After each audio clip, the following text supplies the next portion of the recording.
Alright, hello everyone and welcome back. We're going to continue along creating this typewriter here. I'm all well rested up and researched and have a pretty good idea as to what we're doing now. With this center part, I decided to go and gather quite a bit more reference. And once again, eBay has actually been probably the best place to find reference on this stuff. I got a bunch of stuff from different angles to sort of see, at some odd positions, see what's going on in here. I really scored with some of this reference that I found, so happy with that. And what I decided to do once again was sort of break it down, bring it into Photoshop and say, hey, what order should I work on these things in? I can't say for sure we're going to get all this stuff done in this part, probably not. But breaking it down into sort of manageable pieces and reference is more or less the key of this introduction. And like once I could sort of see what's going on in here, I could sort of then understand what needs to be made, and then I could break it down a little bit further. And we're in a pretty good position right now to start filling things in. So let's go ahead and do that. The first thing we're gonna have to do is sort of reposition this cylinder we put in. It seems to be definitely a little bit too large. We're then gonna go ahead and add in this metal support that we didn't add on the other side. Sort of build on to that, and then we can return to where we were in the previous part. One little thing that I did do off of camera was for this part here, I just gave it this red color so I know that it's two different meshes, similar to what we did for this guy here.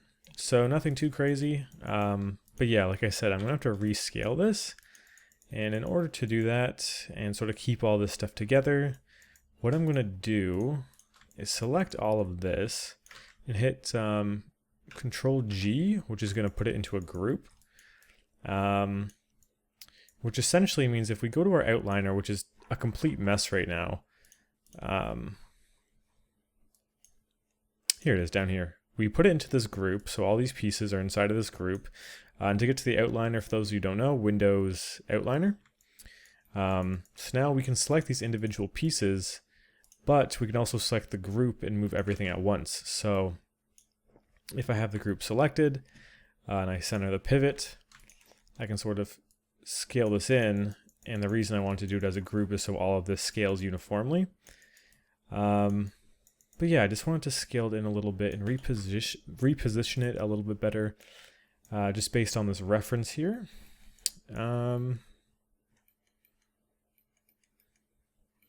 Just trying to make sure that the height is okay and whatnot. It kind of seems like this height is fine. And one of the main reasons was because these parts here were sticking right through it when it's supposed to kind of be like holding it in a sense. So let's just sort of line this up. I'm talking about these two bars here.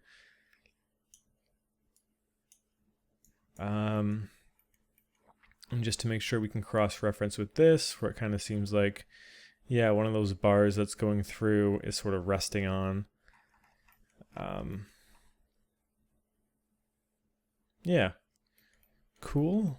And just to double reference, we have this metal latch. It's going through. It's kind of resting.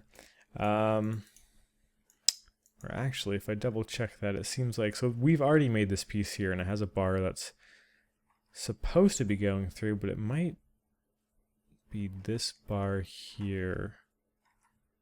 Yeah, it seems like what's sticking through here and what's sticking through here might be two different pieces. Or maybe this bar is something totally different entirely.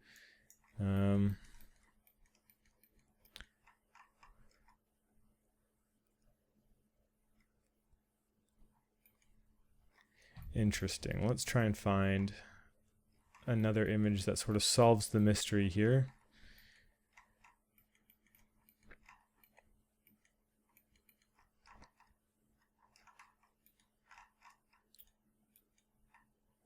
So this is kind of like exactly what I'm looking for, but it's just on the wrong side. I wish we had the other side to see. This is probably going to be our best bet. And it looks like this larger, thicker one is this guy here.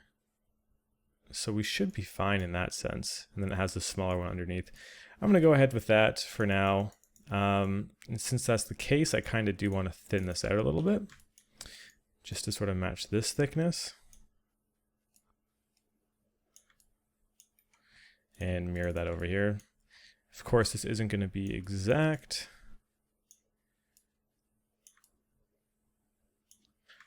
And then grab this group and just sort of rest it in there a little bit more snug.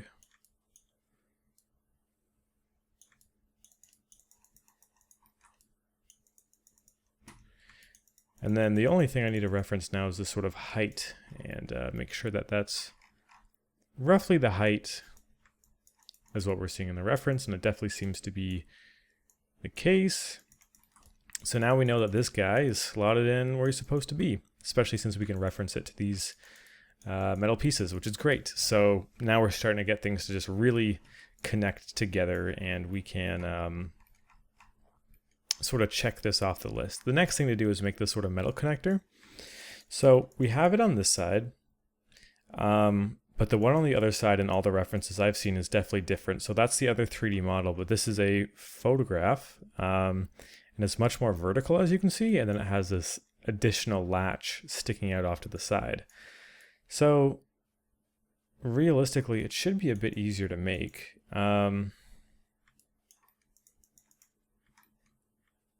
I'm just trying to see exactly what we're creating before I begin.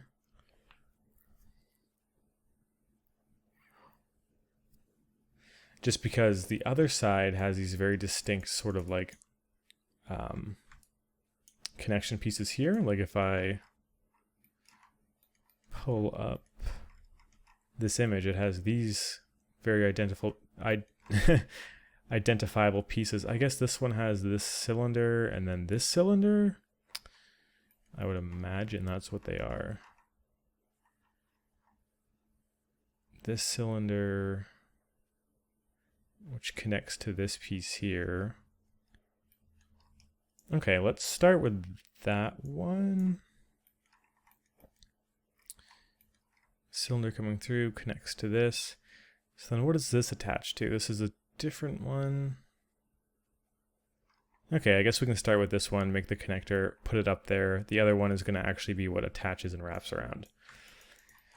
So in that case, we are going to have to, it seems like these are in different positions. It seems like this one in the foreground right now is behind this curved piece, and then this one is in front of it.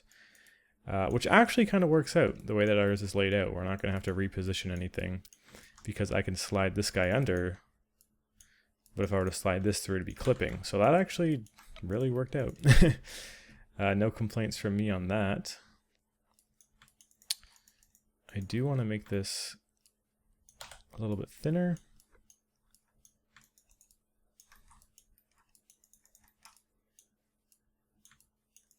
Scale it in. So yeah, let's start with this guy here. And what I'm doing is I'm trying to make this piece here. We have a couple reference images for it. I'm going to be sticking to this one mainly. So we already have this shape. We're going to plug it then into this sort of metal piece that connects to the back of our hook that we made.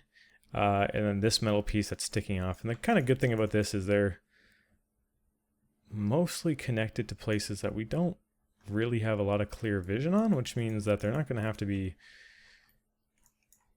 too precise. The thing is, based on how this is, you can probably see it from above as well. So I'm going to try and see if we can get some more reference from here. And I'm wondering if this right here is attached to it. So just going to put these two beside each other really quickly.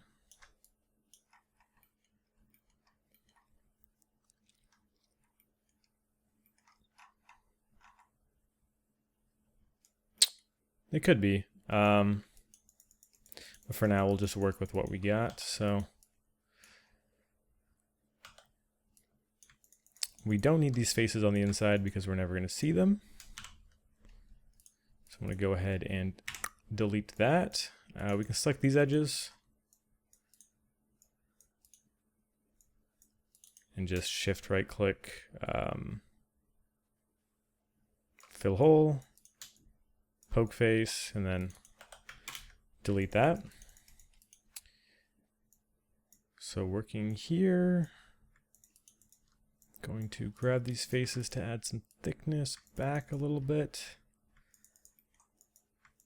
And we're going to want a sort of rectangular piece that's sticking up and I guess sort of being bolted up onto here, which shouldn't be too difficult. I also want to scale this in a little bit. So let's go ahead and do that. We're going to create polygon primitives, cube.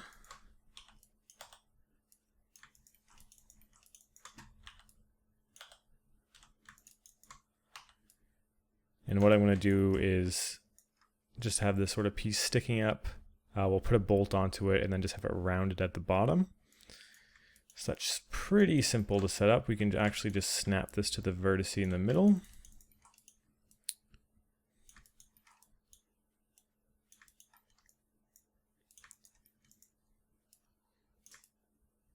And then this is also good for giving us sort of a sense of scale on everything, because we're going to have to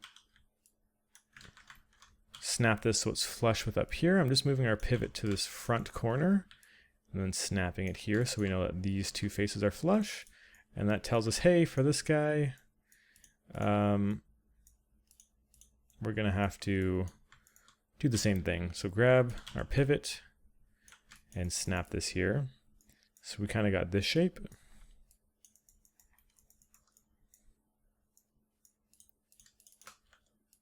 Pull this back a little bit more.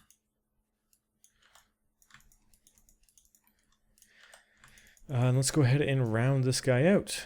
So by grabbing these edges on the bottom and hitting bevel, I think we've done this a few times now, we can just bevel that out.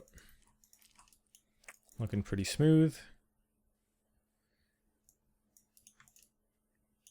So I kind of want to see again from above. We don't really have the best view as to what's going on here, except for something is just being bolted in. So for the sake of this, what I'm going to do is bring it up a little bit, extrude it up a little bit like this.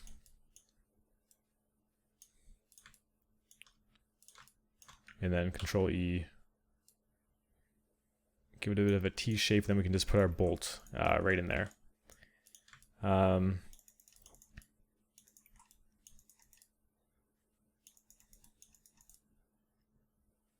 Yeah, that should be good. I'm actually going to already put a Boolean in there because I'm going to want there to be some sort of beveling inwards around the screw, so it kind of looks like there's a hole there. So let's go ahead and add that in. I'm going to isolate this already.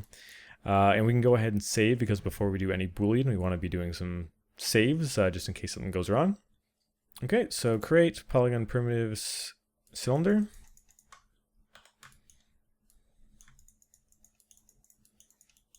Just snapping this guy to the middle vert.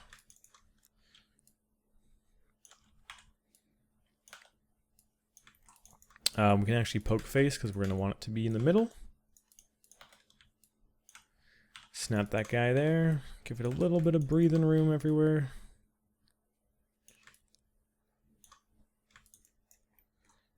Just cut it in a decent amount. We can also actually, like if we add an edge loop here, and then say we select all these faces on the inside,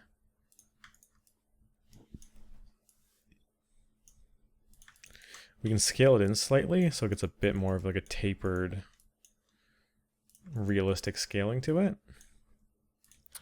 And then we can go ahead and Boolean it. So I'm going to get rid of these X lines, select our main mesh, our secondary mesh, Boolean, make sure it's on difference, and perfect. Okay, clean up, delete history and base objects. I might even scale that in a little bit more.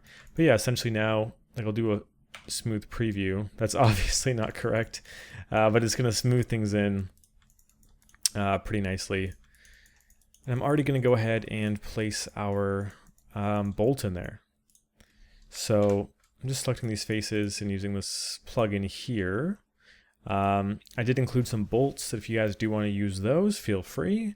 Because like I said, I don't want to sort of be using anything that you guys can't be using. So feel free to grab those bolts in the project files and you should be good. I'm going to go ahead and use this guy here. Seems to match the reference best. Realistically, I could have been adding my bolts as I went this entire time, and I kind of probably should have been doing that, but once we go ahead to bring things into ZBrush, it should be totally fine.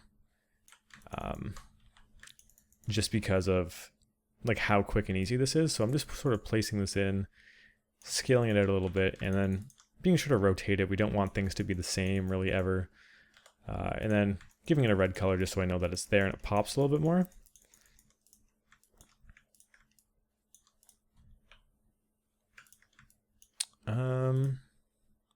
One thing to note with this though is if I have it just normally selected, it is pretty geometric, but if I hit 3, it's smoothed out pretty nicely.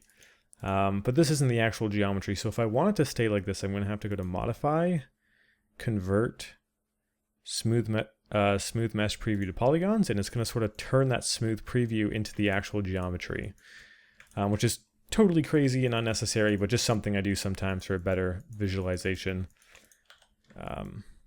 It also does kind of make me want to,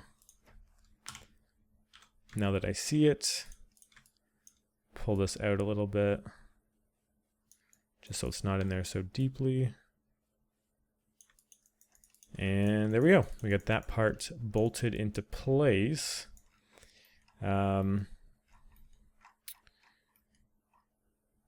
So that's that. It does seem like there is some information over here.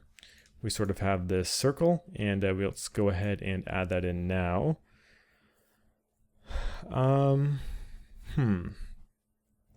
Let's see, how should we go about doing that? It shouldn't be too difficult. We can borrow this information, this circle here, by grabbing our Smart Duplicate Face, centering our pivot on that. Now we have this circle to work from. I'm just going to sort of rotate it into position.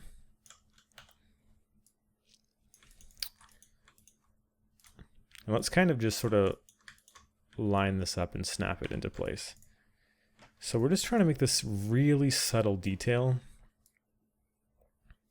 which means we just sort of have to get a really basic extrusion sort of pulled out. Nothing too crazy, something like that, and then taper it in a little bit and just sort of stick it in here. So we're going to weld it on just like we've been doing with a couple other things. In order to do that, of course, we got to delete those back faces and get that on there. The scale seems to be right. Obviously, this is such a minor detail, but it's those little minor details that actually make this pop, you know what I mean? Like, it's the little things that add up.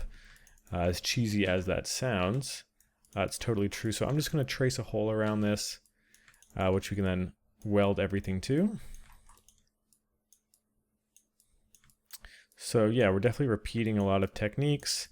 If you've made it this far into the tutorial series, you probably noticed that I'm not telling you all the time like how to do really basic things like how to center pivot, how to delete history, that kind of stuff. I just sort of assume at this point you know. So we're going to hopefully continue off of that. With a lot of this stuff, as you're learning, it's just repetition. Like, it's just making more and more stuff, and every single time you make a new project, sort of forcing yourself a little bit outside of your comfort zone.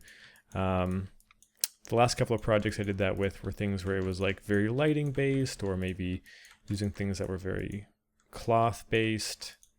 In this case, what I'm doing is I'm still, even though teaching, I'm making myself or forcing myself into a bit of an uncomfortable position by doing a very complex object like this, because like, God, man, typewriters are pretty freaking complicated. Every time I look at the reference, I'm just like, why did I choose this?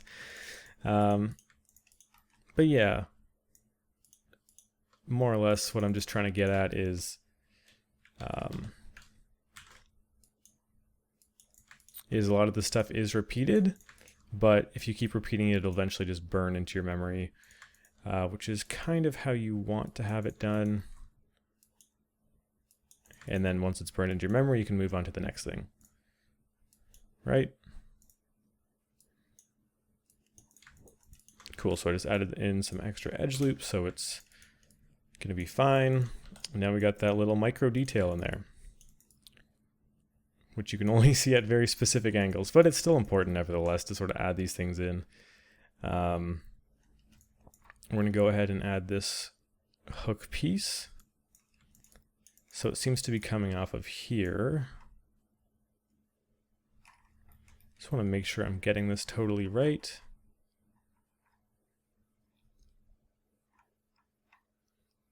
It's like a metal bar that sort of goes into this larger metal casing.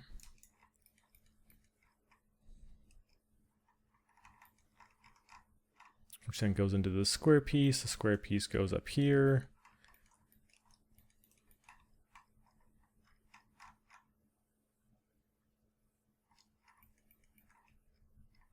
We definitely have a lot of reference for it. I just find it such an odd, like, why why are they so different? Why is this such a different piece than what's on the other side? Oh well, I guess we really don't have to know that kind of stuff. Regardless, we're gonna have to make some changes to this end piece to the point where I think I might just delete the tip on it. I'm going to cap this off for now by filling hole, shift right click. Even though we will delete this face later when we are doing the low poly, but for now it's going to help us when we bring it into ZBrush, because it's going to cap it off anyways, so I might as well just cap it now.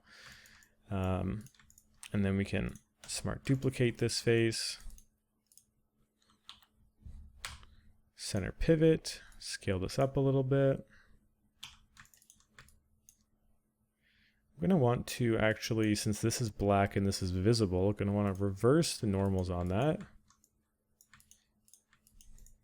And I'm just making this part here.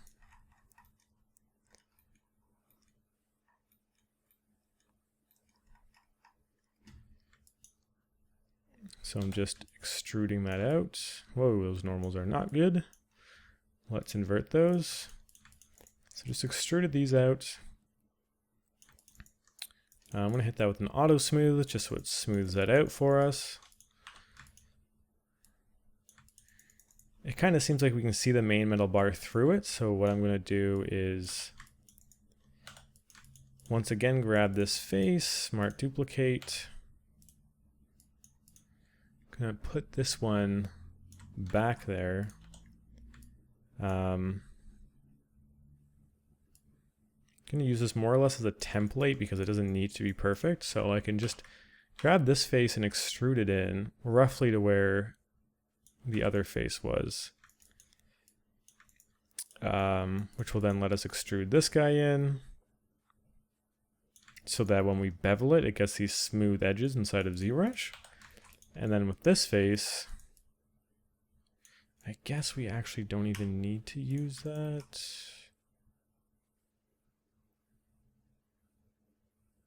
In fact, we're going to have to do the same thing on this side, so I'm going to extrude this in. Extrude this in.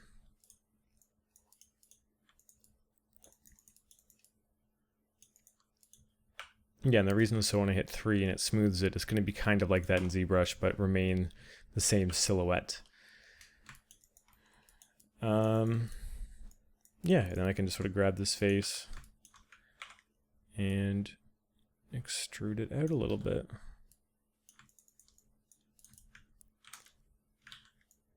Just going to match the reference by beveling this with a pretty severe chamfer like that. And now we're getting something like that. I do kind of want to pull this back a little bit. And in doing so, pull this back. Cool. So let's see, what is exactly sticking out of this? And first of all, we have this sort of nub, which should be easy. It then cuts across horizontally, which is also pretty simple. Cuts up, rounds around. Okay, nothing too complicated. Just got to break it down into its most basic parts.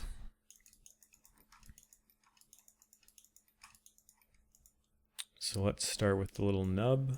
I do want to just sort of push this guy back in there. But yeah, the nub sticking out we can easily do just by, it's starting a little bit further back, so all we have to do is add an edge loop based on how thick we want it to be. Kind of seems about that thick.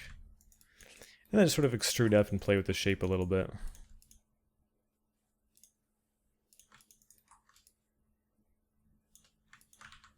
I'm actually going to start with 2 of these and have it go a bit wider. Just trying to mimic this. I guess I can keep it on.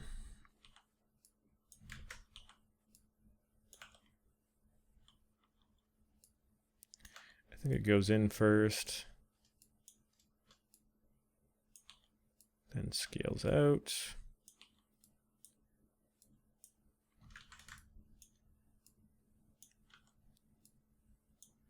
And then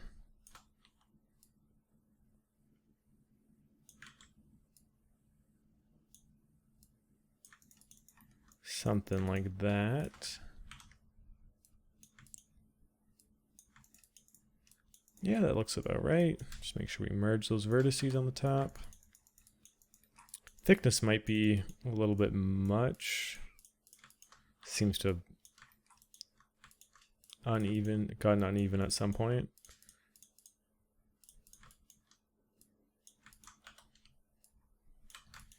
So yeah, that seems almost right. Whoa. Whoa, okay.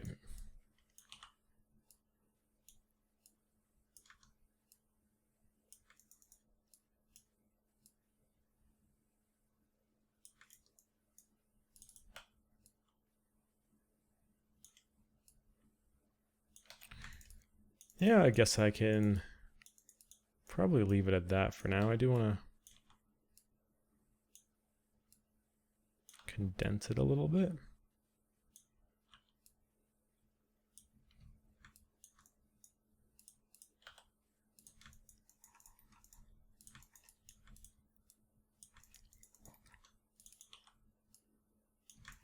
There we go. Got that little nub sticking out. I think we have now actually made it too small.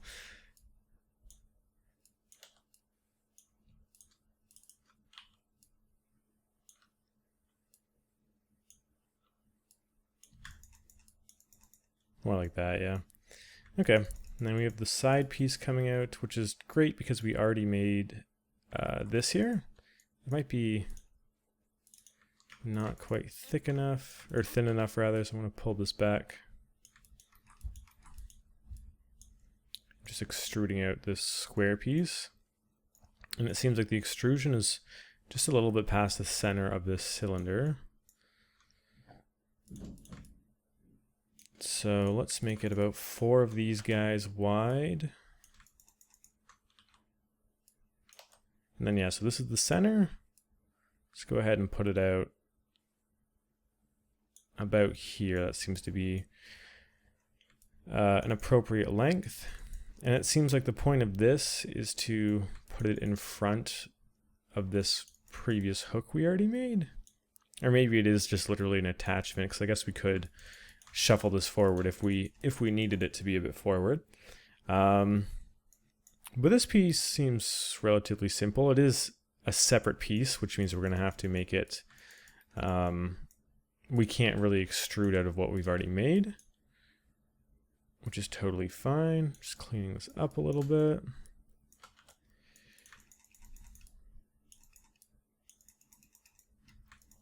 So let's add in another cube. Create polygon primitives, cube.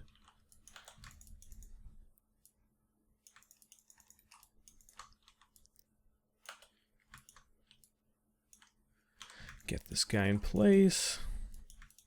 I'm just going to be selecting faces and snapping.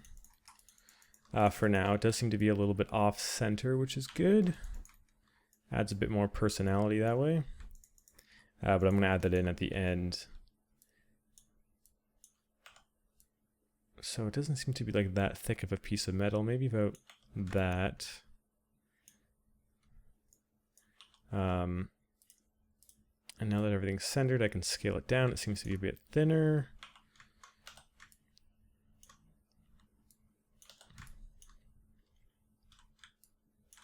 Gonna snap it against there.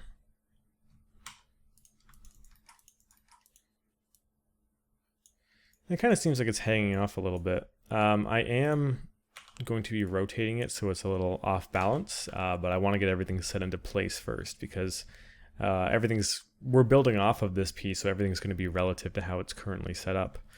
So we can do that at the end, so we don't have a lot of things depending on the sort of geometry. We want it to be as straight and even as possible for right now, so it's easy to work with. I suppose it would be easier to make this piece if we already had this sort of grip or dial in place, but it should be the same as this cylindrical piece, so we should be fine as long as it is matching that. I am noticing now, looking at this, that our scale on some of this stuff is definitely off.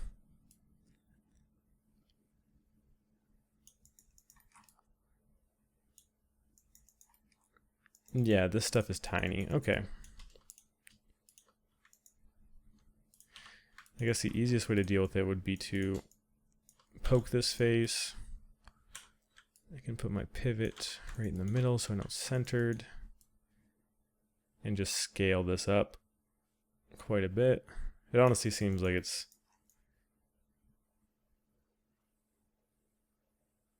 because I mean, this is the loop. Again, this is the size of that. It seems like it's more this size than anything. So let's pull this back in a little bit. Once again, we know how far out it's supposed to be. We can now scale this up.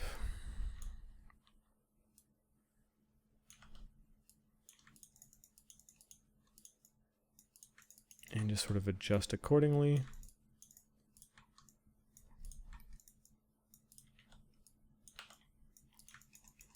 Yeah, and scale-wise,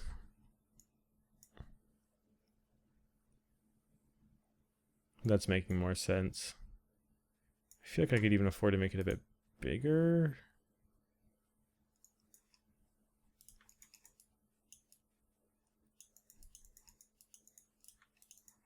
And then, yeah, this stuff is going to have to be adjusted.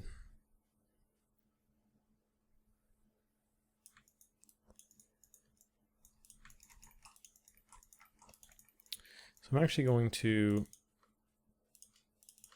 scale this guy up.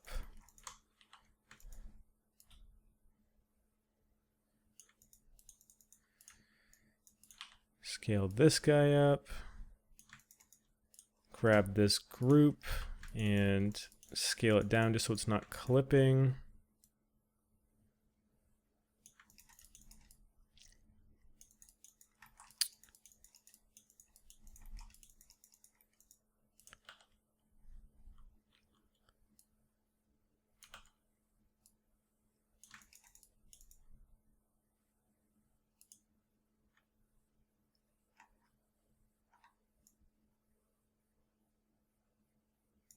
Just making sure everything's making sense.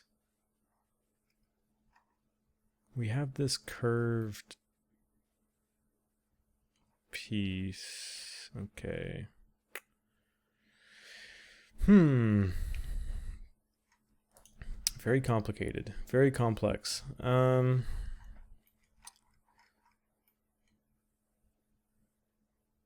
I guess what's actually going on is we have this piece here that curves down, but it seems to stop here. Like this piece right here seems to stop at this connection piece, if I'm not mistaken, and it kind of slots into there.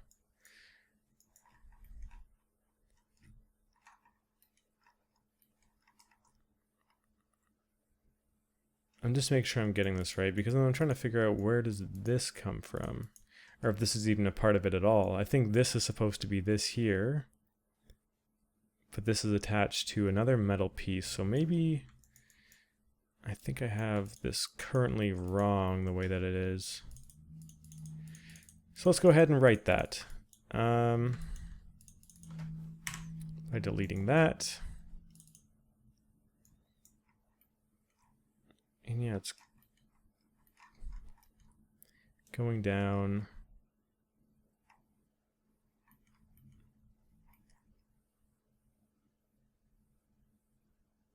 I'm just trying to figure out what exactly I'm looking at here, because we have this back piece that we already made. We have this front piece we're going to make, but it's slotting. Is it slotting in between them? No, it's slotting behind. It's slotting behind this first piece. This is also definitely much, much skinnier. We can start with that.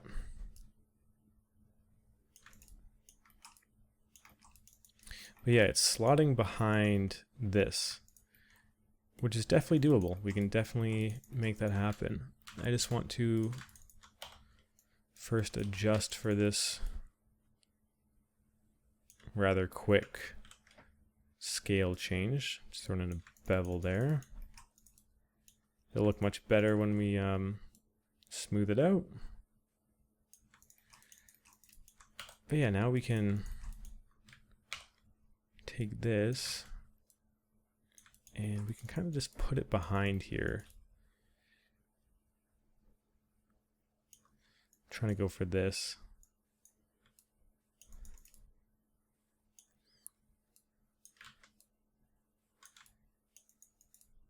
So the way that I see it is it goes behind here. It's of course capped off, so we're gonna hit fill hole, and then it's very smooth, it's rounded out, and then a bolt is going through this sort of round piece into it. It all makes sense. Okay. Okay, we're starting to figure this out. We can, of course, take these faces and pull them all back.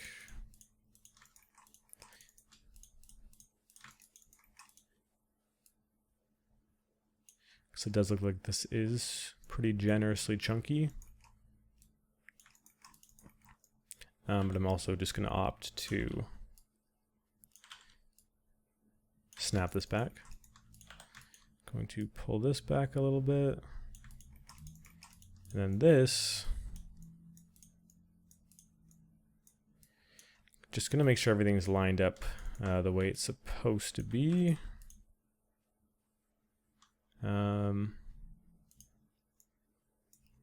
This is definitely wrong.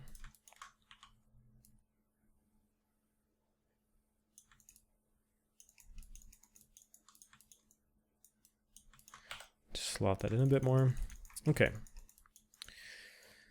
So now we can kind of make this rounded piece.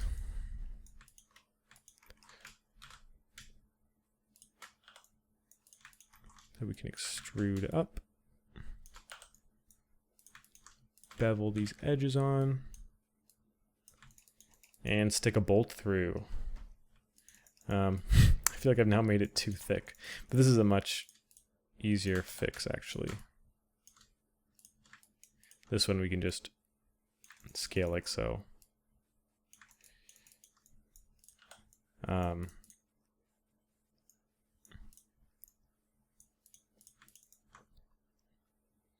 then put this back where it belongs.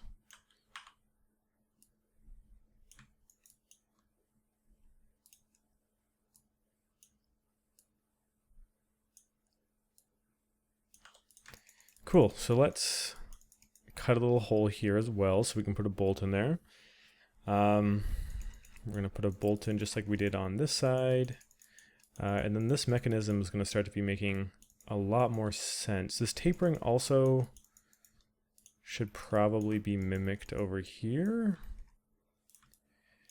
Just before I forget. My music also paused. Give me a second. As much as I do love teaching, and I definitely want to continue doing this, I'm without a doubt much faster at modeling when I can just listen to music and go at my own pace. So I'm still listening to music. If I zone out, it's probably because I'm getting into the song or something, but yeah, I want to be going much faster, but I know that that's not entirely possible when I have to talk and explain things as I go. So I'm thinning this out.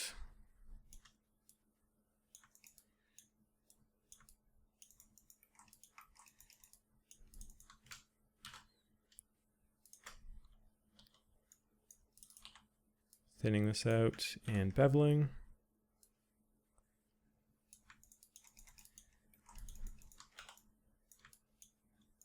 And then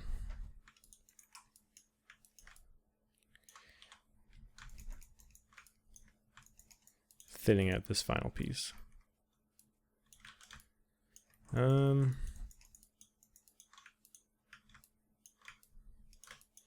just want the ends. There we go. Okay. It does make me curious. I just want to double check.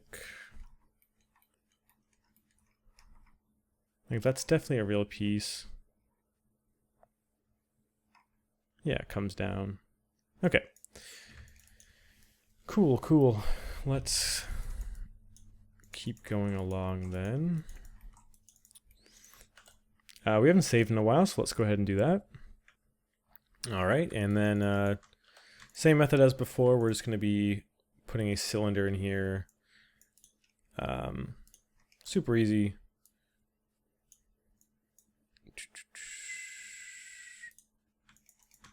So I'm just grabbing a cylinder really quickly. I want to make sure it is centered.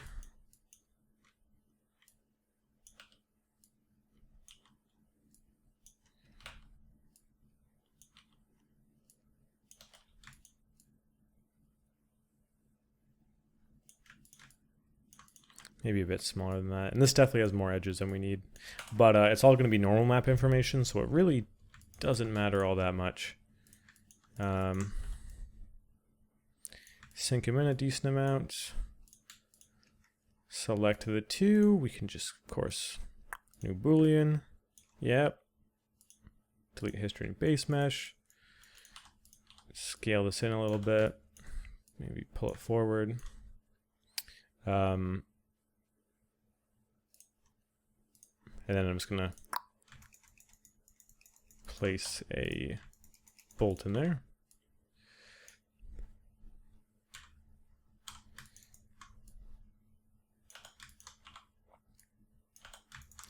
Make it red.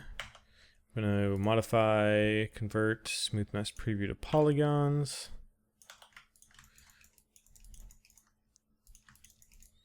Now we got another bolt in there, looking nice. I want to actually scale it down a little bit, just because I know when we smooth things in ZBrush, everything's going to shrink, so it might become a little too tight. But yeah, that should take care of that part. Now we have to actually make the connection piece.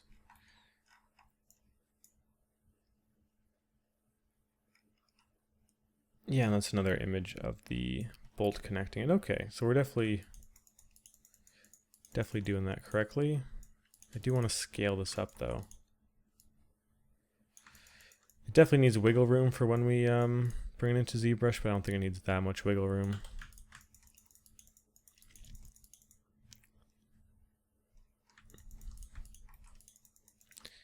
These edges are also all smoothed in the references, so me go ahead and chant for them all.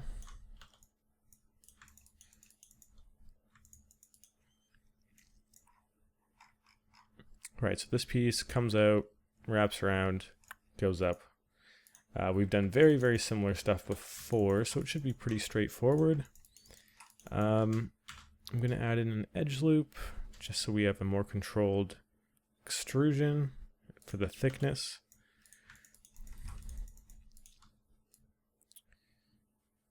I'm going to pull it out a little bit. I'm literally just matching this reference one for one, and you guys should have this file. That's why I'm not keeping it open the whole time. Extruding it up, over. Let's go ahead and make this a little bit more accurate.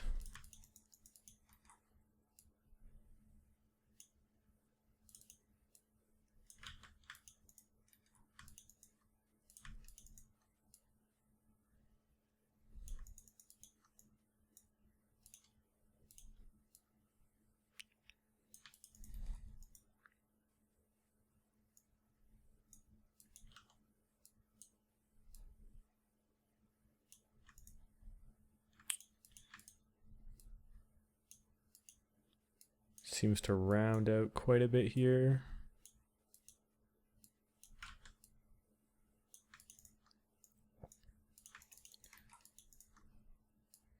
Then go up, skinny out a little bit.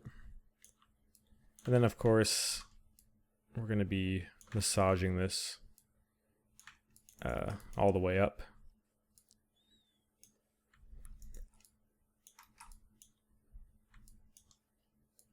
So I can already tell we're off quite a bit with our placement, but I'm just trying to get this more or less into position. So this is actually supposed to be in front of the metal. So realistically, about here.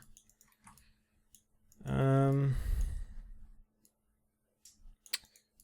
there's a couple ways we can combat that. For starters, we can pull this back a little bit more. We definitely have that kind of freedom, which is nice. But then I also want to pull the other stuff forward a bit.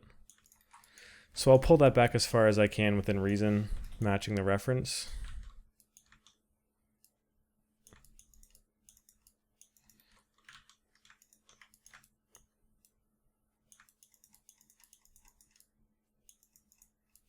Which is, yeah, that's already pushing it a little bit. But then I can just grab all this stuff and snap it forward. Grab that.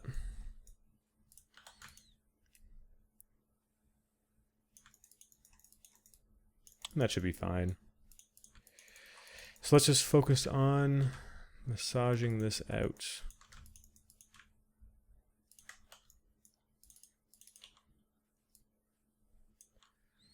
I'm gonna, for scaling, right now set this to component just so I can scale relevant to how this is rotated. So I need to beef this up a little bit.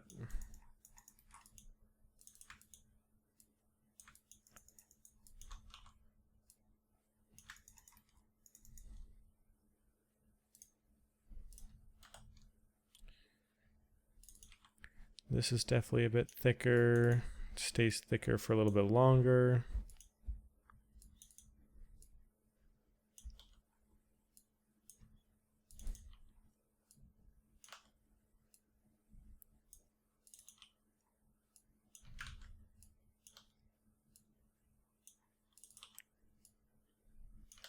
And yeah, just massaging everything out. So nothing I can really comment on too much for this.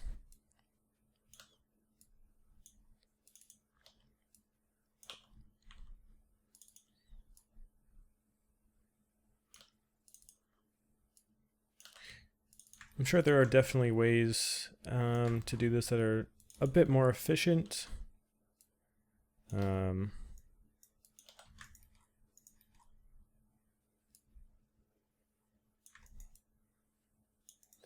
But for the most part, that's pretty much the shape, and that really didn't take too much time at all. I do want to bevel this because this seems to be the most awkward transition we have. So that smooths it out, and then I'm just going to bevel these because I don't want anything to be too spaced out. And now we're just going to kind of make this hook shape. I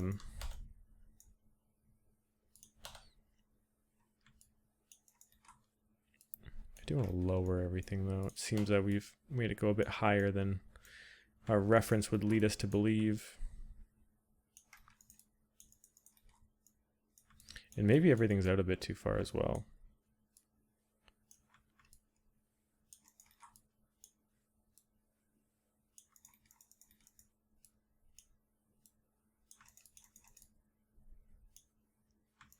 Yeah, we've definitely put everything out a little bit too far.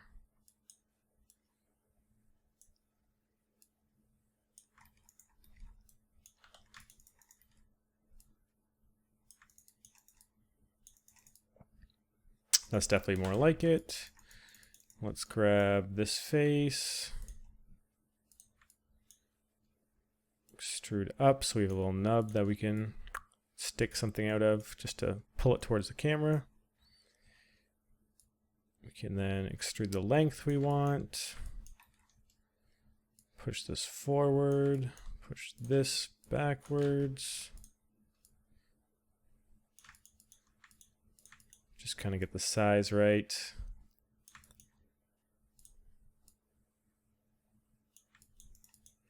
And now just sort of add that curve to it, which should be pretty straightforward. Just selecting some of these vertices, rotating it. And then it's just a matter of raising the verts on the edge.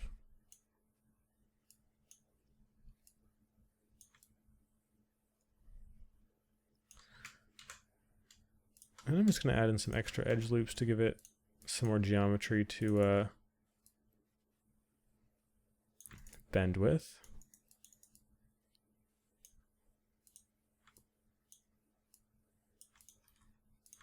Pulling at the end so it's not a sharp fall off. And that should do it for that. It kind of seems much straighter, so I'm going to go ahead and see if I can pull everything back a little bit.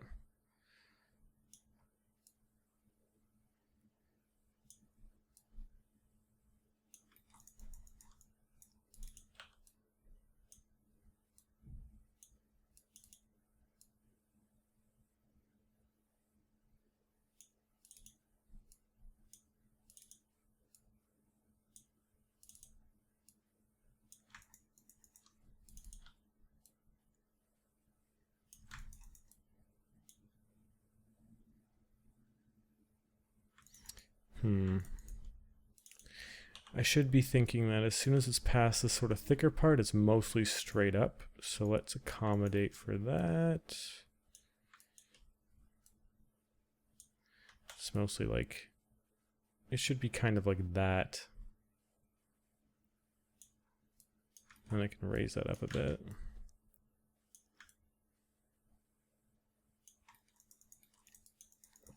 And then just sort of massage the bottom part to fit the new positioning.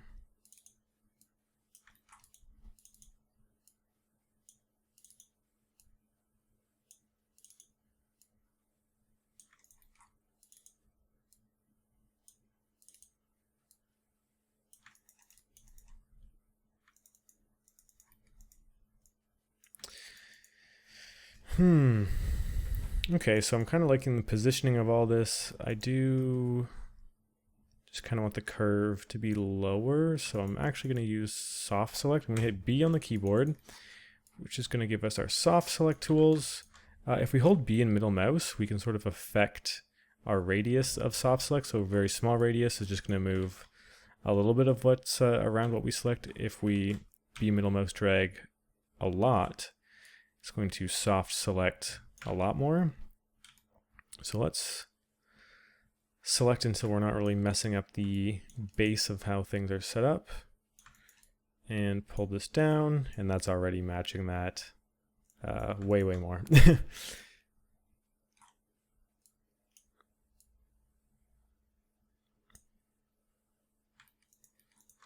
Sweet, and then B to turn it off.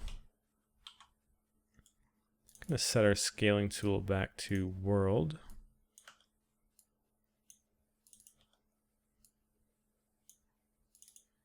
Get a couple last little massages in, and that should do it for this part. Cool, and then like the nice thing is that we know if we smooth it, it'll automatically soften these, and we're going to put it into ZBrush to do something just like that. Okay, so what about these bolts now? How exactly can we get that in? First things first, I'm going to want to cut this face in half. So let's, holding shift, cut to 50%, and then add a cut up here. I'm just going to vertex snap this horizontally so we have two even faces. Poke face here, poke face here. And I'm doing this so we have vertices in the middle of each. This is important because I want to rotate this so it's a little off center. Oh, this seems to be a little bit off. Yeah, so I want to rotate this so it's off center. Because it kind of seems like all these are a little bit crooked. I also do want to make this a little bit thicker.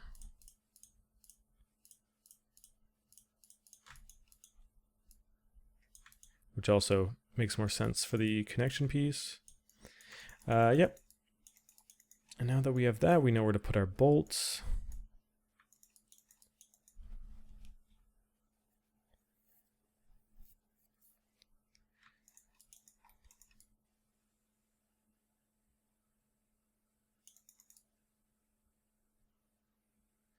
I'm just sort of observing all the connections. I kind of think we can pull this back a little bit so it's more in tune with what's going on here.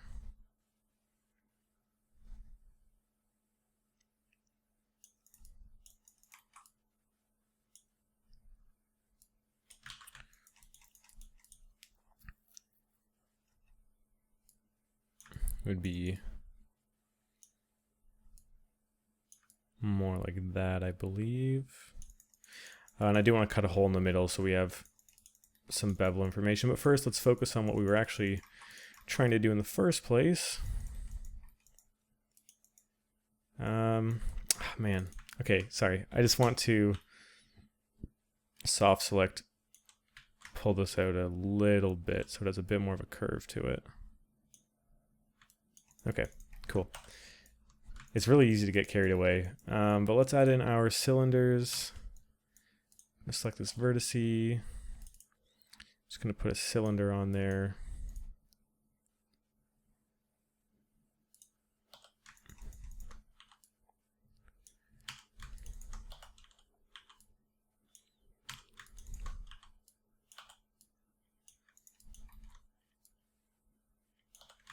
Going to duplicate it and put one over here, snapping it in place.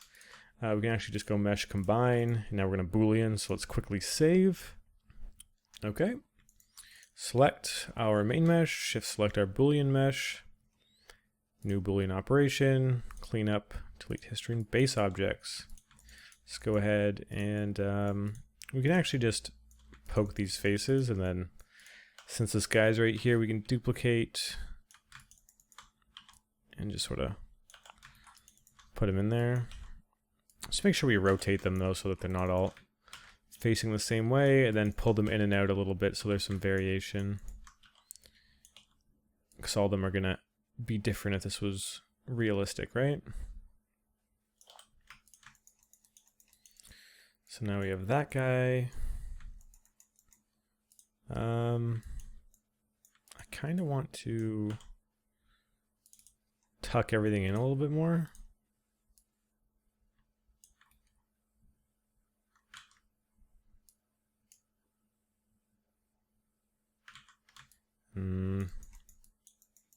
Should actually be fine. I think the actual issue is just the size of the bolts. So I guess I can show you a cool trick. I'm going to select all the faces in here. And if we have our scale tool and we go to normal,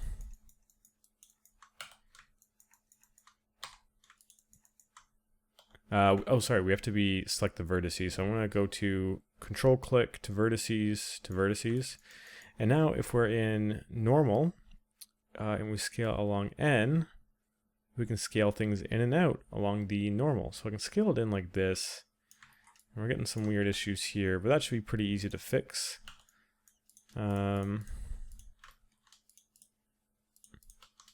Just by selecting all these faces and scaling them out.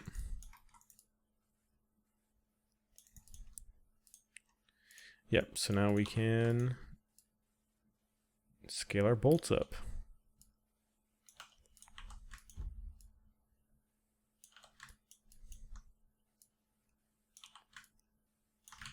Oh, I didn't scale them from the center, okay.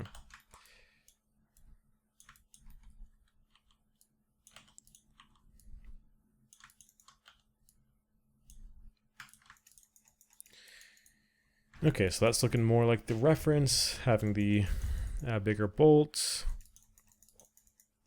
Yeah, it's way too easy to just think it's okay to have them small, but it's way too obvious that that was not accurately sized. So we have this connection, we have these bolts here, we seem to have this whole section done. The next piece was then to have number 3, which is this piece, which is sticking off, which comes from here, sort of goes and wraps underneath this metal piece. And then we're back here. I think I'm going to call it there. I'm going to grab a couple more pieces of reference for this guy, and then I'll meet you in the next part. This piece shouldn't take too long. I just want to make sure I know where everything's connected to before I dive in, so I don't have to look at reference for too long and then keep you guys waiting. But if we look at this, it has this big sort of connection piece, which I know we have other references of that from the back view. Yeah, this guy here, which connects across.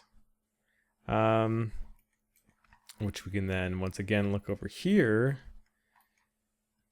and see that this is this piece like right here, which is okay. So then that, wow, I'm not even sorry, I wasn't even showing the reference. Okay, let me explain that from the top. We're going to be making this connection piece, which ends here, which if we look at the back of the typewriter, is this piece that connects across with the spring. And if you look where it connects, it comes full circle and is connected to none other than that circular piece that we were questioning before. That circular piece, of course, being this right here. So after the next part, things are really going to start to be like tightly connected, which is great. It's good to know that this is all working out. I just keep thinking about how like 5 parts ago I said, yeah, we can wrap this up in about a part or 2. Okay, this is way more complicated than I thought. Either way, it's coming along. And for me personally, going through this, like I'm starting to get a much better understanding of working on these complex props and understanding how exactly to break them down, what references to be looking for, and how to sort of isolate them into their individual pieces and components. So hopefully you guys are as well. And hopefully I'm sort of conveying that information easily to you guys, and that's all being read. The thing is, I'm really trying to get through this first part because the most fun is when we're actually in ZBrush doing the high poly, and the most fun is also when we're texturing. I also really want to teach you guys how to do some good, cool baking techniques. This thing is going to be a lot of fun to bake. So I really want to get this part done. Trust me, I know it's not the most exciting, but I'm working on it. Thank you guys for sticking around, and I will see you in the next part. Have a good one.